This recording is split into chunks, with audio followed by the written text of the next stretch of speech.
It's often said that sticks and stones may break your bones, but words can never hurt you.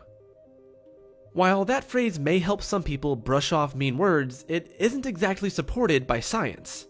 While physical abuse is easy to spot, how do you even recognize emotional abuse?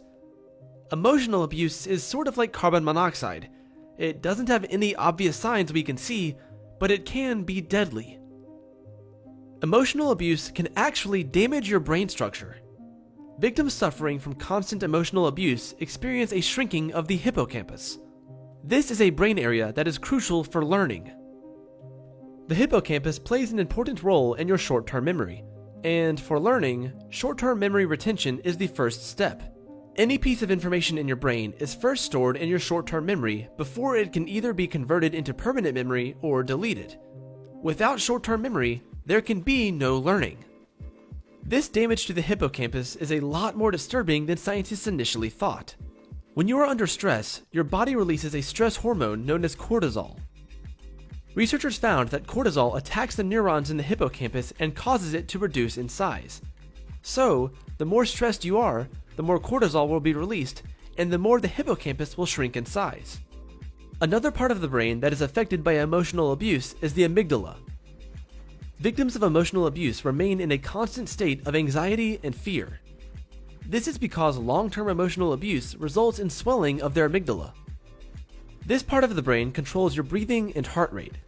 It is also your emotional control center, which determines how you process feelings such as love, lust, hate, and fear.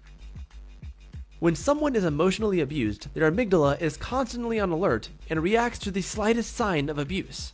As a result, the victims are in a constant state of fight or flight. This is also why it is difficult for some people to move away from an emotionally abusive relationship. Humiliation, yelling, and name-calling are just as destructive to the brain as physical abuse, especially in children whose brains are developing. In one study, researchers found that young, healthy adults who had been bullied in their adolescence showed a lack of connection between the right and left sides of the brain.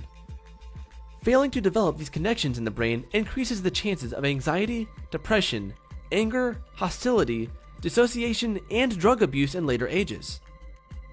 When a person is emotionally abused, their brain goes into survival mode.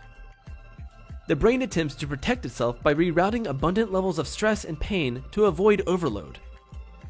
Areas of the brain that are important for the functioning of cognition and behavior are smaller in people who are emotionally abused, and these are lasting impacts. As a result, they are unable to have a healthy response even when there is no longer a present threat or traumatic situation. People in abusive relationships feel constantly drained, both physically and emotionally. All their energy is expended because their brain is constantly on alert.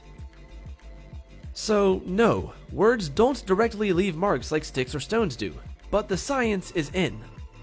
The way we treat each other on an emotional level can have effects that last far longer than a broken bone.